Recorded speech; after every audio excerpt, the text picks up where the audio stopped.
Shalom, selamat pagi, selamat datang di Renungan Harian Toraya, Selasa 9 Januari 2024. Sebelum masuk di Renungan Harian Toraya, mari kita berdoa. Bapa, dalam nama Tuhan Yesus, tak henti-hentinya kami mengucap syukur hari ini Tuhan.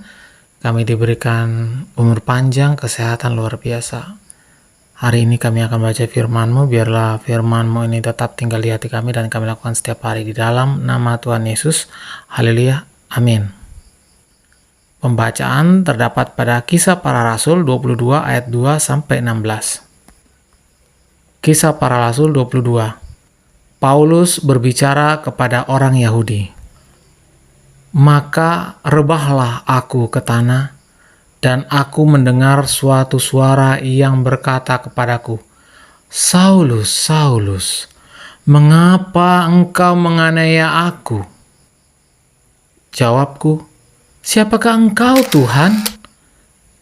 Katanya, akulah Yesus, orang Nazaret yang kau aniaya itu. Dan mereka yang menyertai aku memang melihat cahaya itu, tetapi suara dia yang berkata kepadaku tidak mereka dengar. Maka kataku, Tuhan, apakah yang harus kuperbuat? Kata Tuhan kepadaku, bangkitlah dan pergilah ke Damsyik. Di sana akan diberitahukan kepadamu segala sesuatu yang ditugaskan kepadamu. Amin, firman Tuhan.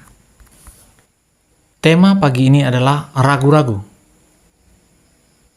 Keadaan tidak tetap hati atau sikap yang belum yakin disebut ragu-ragu atau bimbang.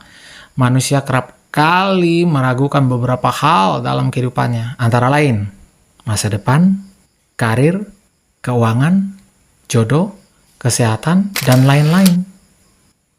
Bukan tidak mungkin keraguan-keraguan dapat membuat manusia terpuruk dan terjebak dalam ketidakpastian.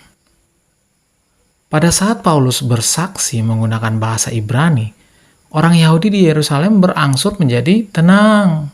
Ayat yang kedua, keraguan orang Yahudi sempat hilang karena mereka mendengar bahasa sehari-hari mereka. Paulus menceritakan berbagai peristiwa yang ia alami, seperti berbicara dengan Kristus, ayat yang ke-8. Melihat cahaya menyilaukan, yang membuatnya tidak dapat melihat, ayat ke-9.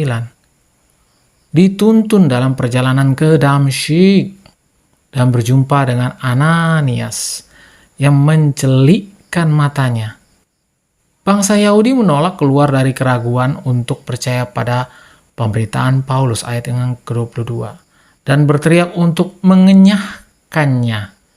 Sementara itu Paulus meresponnya dengan mendengarkan Tuhan dan terus setia melayaninya, meski berada di tengah berbagai penolakan atas penginjilannya. Menjalani hari-hari permulaan tahun 2024, sembari memikirkan yang akan terjadi di masa depan dapat membawa kita kepada keraguan-raguan dalam menjalani kehidupan.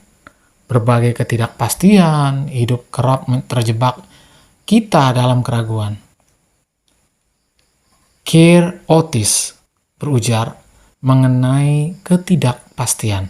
Menurutnya manusia selalu mengalami perubahan dan ketidakpastian setiap hari. Artinya, ketidakpastian adalah keniscayaan dalam hidup manusia.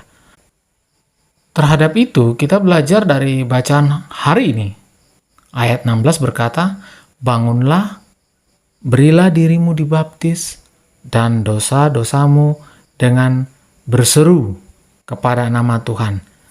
Kata bangun mengajak kita untuk bergerak dan tidak tinggal diam dalam keraguan, melainkan meneguhkan identitas dan menghidupi baptisan dalam Kristus, serta teruslah berseru kepada nama Tuhan.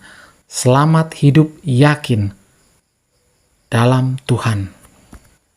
Mari kita berdoa. Bapa, dalam nama Tuhan Yesus, tak henti-hentinya kami mengucap syukur Tuhan.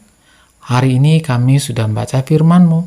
Biarlah firman-Mu nih tetap tinggal di hati kami dan kami lakukan setiap hari. Di dalam nama Tuhan Yesus. Haleluya. Amin. Selamat pagi, selamat beraktivitas. Tuhan Yesus memberkati. Amin.